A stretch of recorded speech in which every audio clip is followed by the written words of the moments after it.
Welcome to the deep dive. Today, we're really zeroing in on a critical part of the global economy, freight. That's right. We're looking at the new Baltic Hong Kong spot indices for air cargo. Big news there. And also touching on, well, the whole situation with global tariffs. You can't really talk about freight costs without talking tariffs, can you? Absolutely not. They're deeply intertwined. So if you're in logistics, international trade, or honestly just curious about how global economics work. This should give you some useful insights. We're pulling from info released by the Baltic Exchange and TAC Index about these new indices. And then for the tariff side, we've looked at analysis from places like the All In podcast, market reports on air freight and tech gains, and specific pieces on the U.S.-China tariff situation. So our mission today is pretty straightforward. Explain these new Hong Kong air indices, touch on the sea freight context briefly, and then unpack how tariffs are currently playing out, all fact-based, no taking sides. Exactly. Let's get into it. Okay, first up, these new Baltic Air Freight Spot Indices, the BAI Spot, a partnership between the Baltic Exchange and TAC Index. Yeah, and the timing is key here. The air cargo market, as you know, it's been incredibly volatile. Right. Demands shot up recently, and tracking those spot market prices accurately has become, well, essential for anyone shipping by air. This wasn't just launched overnight, though, was it? There was a trial period. Correct. They started with a private trial back in October 2024. Okay. And then the public trial just kicked off July 1st, 2025. Seems like the industry was really ready for this. You think? Was the engagement strong? Oh, absolutely. During the private trial, they saw really significant interest. We're talking airlines, freight forwarders, big shippers, even financial institutions. So a broad range of players needing this kind of data. Definitely. It shows a real appetite for more transparency in air freight pricing. How do these BAI spot indices actually work? Is it similar to anything else out there? Well, yes, that's the interesting part.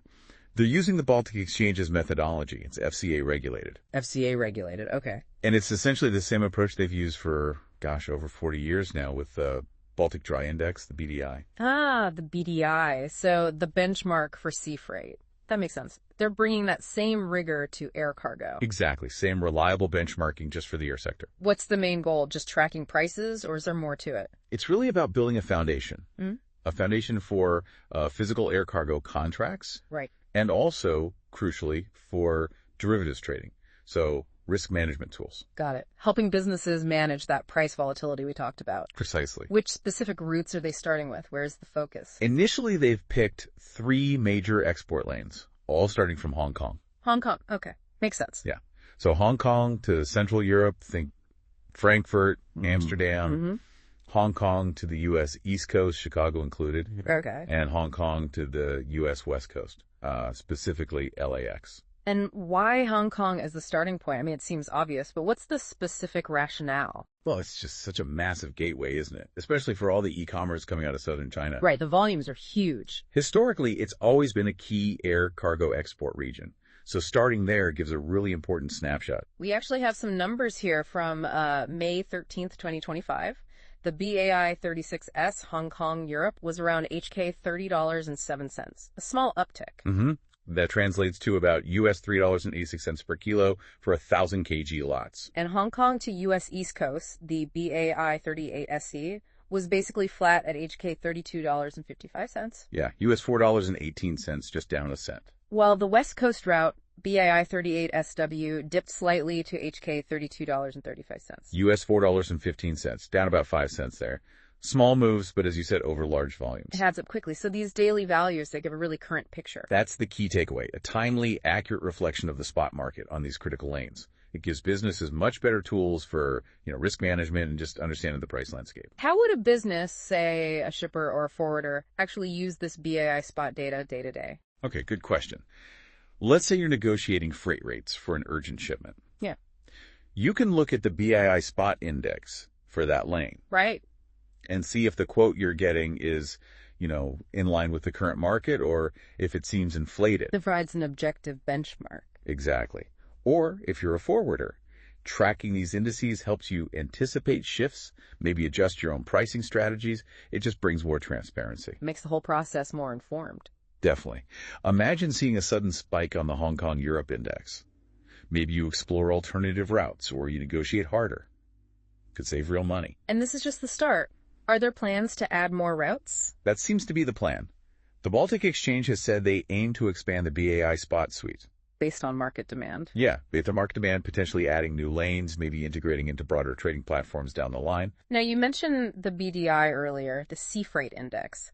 Given the Baltic Exchange's history there, could we see something similar for sea freight spot rates out of Hong Kong eventually? It's certainly possible, isn't it? They have the methodology, the infrastructure. A similar spot index for ocean freight from Hong Kong would give an even fuller picture of logistics costs. A kind of integrated view, air and sea. Exactly. Very valuable for businesses managing supply chains in that region. Okay, let's switch gears a bit. We have these new tools for tracking air freight costs. But let's talk about the bigger picture influencing those costs, tariffs. Right. You can't ignore tariffs. They feed directly into the final cost of moving goods. The U.S.-China situation is a perfect example. Yeah, that's seen a lot of back and forth recently, hasn't it? Created some waves. It really has. According to TAC Index, that period of high tension and high tariffs actually led to a lot of companies canceling their block space agreements, their pre-booked air cargo capacity. Oh, interesting. So less committed volume. Yeah. But that was partly offset because airlines also reduced the number of freighters flying those trans-Pacific routes. So capacity tightened too. A bit of a squeeze then. But things changed again. There was talk of a deal. Correct. Then came the announcement of a potential new U.S.-China deal, or at least a truce. And the expectation was that this would, boost volumes again as businesses restock and likely bring more capacity back online too. We heard about that 90-day truce, didn't we? Where the U.S. significantly lowered tariffs on Chinese goods for a short period. That's right. Dropped them from, I think it was 145%. Way down to 30%. Yeah, that's a big drop. Huge. And the reaction was immediate. Sources mentioned CEOs like Mark Barocas of Shark Ninja telling factories, okay, release the goods now. Shows how sensitive businesses are to these tariff levels. Absolutely. But even with that truce, it's not like costs just snap back to zero tariff levels, is it? No, I would think so. That's really important. Businesses still face higher costs overall compared to, say, a few years ago. Lower profit margins, potentially. Right. And some analyses noted that even with the truce, companies like Musgrave, Pencil, Shark Ninja, they were still actively looking to shift production out of China long term because of the tariff uncertainty. So the truce was welcome, but didn't solve the underlying strategic problem for them. Exactly. It highlighted the long-term planning challenges tariffs create. And it's not just U.S.-China, right? There was news involving the U.K., too. Yes. The U.S. also finalized a trade deal with the U.K. That one includes a 10% tariff rate for UK imports into the U.S. Okay. And that's significant because it's sort of the first finished deal in this whole recent round of tariff talks. Gives a baseline, perhaps. So with all this happening, U.S.-China ups and downs, the U.K. deal, how did it actually impact global air freight rates? Well, looking at the data around mid-May, things firmed up slightly overall. The main Baltic Air Freight Index, the BAI 0, was up a little week on week. But still down compared to last year. He's still down year on year, yes. And interestingly, outbound rates from Hong Kong, specifically the BAI 30, they also edged up slightly week on week, but were also down year on year. Okay. Any regional differences? Yeah. Seemed rates from China to the U.S. were rising at that point, while rates to Europe were more stable. So it really highlights how dynamic it is. Different lanes react differently based on tariffs, capacity, demand. Precisely. Very route-specific impacts. What about the view from, say, the Federal Reserve? How are they factoring in all this tariff uncertainty? Well, the sense is they're largely in a wait-and-see mode on interest rates. And the unpredictability of tariffs is definitely part of that caution. There were worries about, potential stagflation, higher inflation, and higher unemployment at the same time. A difficult scenario. Very. And there was even some discussion, according to one source, about whether political factors related to past tariff decisions might be influencing current Fed thinking on rate cuts. Always complicated. How did the wider market and businesses react to the tariff news, like the U.S.-China truce? There's definitely a sense of relief. Some welcome signs that maybe the worst tariff threats were easing. Okay. We saw the S&P 500 move back into positive territory for the year around that time. The NASDAQ rose too, partly on that news. But not universal optimism. No, definitely some caution remained. Gold futures were up, which often signals lingering uncertainty. Right, a safe haven asset. And interestingly, one retailer estimated that maybe only half the cost of tariffs actually gets passed on to consumers through prices. Meaning businesses are absorbing the rest? Suggests they're absorbing a fair bit, yeah. Squeezing margins. So bringing it all together, what's the main takeaway for people listening about these indices and the tariff situation? I think the crucial point is that the tariff landscape remains incredibly fluid. That creates uncertainty and requires businesses in logistics and supply chains to be really agile. Adaptable. Exactly.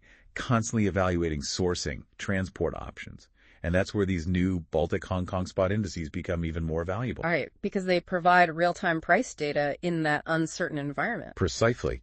That transparency helps businesses navigate the volatility caused, in part, by these shifting tariffs. Okay, so let's summarize. We've looked at the launch of the Baltic Hong Kong Spot Indices, a really important new tool for transparency in air cargo, especially out of that key Hong Kong hub. Providing that much-needed price discovery. And we've discussed how the ongoing, often unpredictable world of international tariffs continues to shape global trade, affecting freight capacity and costs for both air and sea. Absolutely.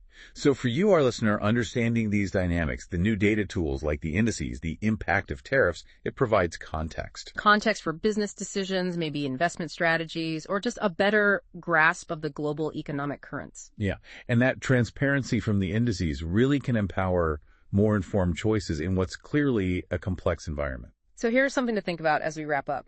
With global trade constantly adapting to tariff changes, and with new data streams like these BAI Spot Indices emerging, how will financial institutions best use this flood of information to build supply chains that aren't just efficient, but truly resilient? That's a great question.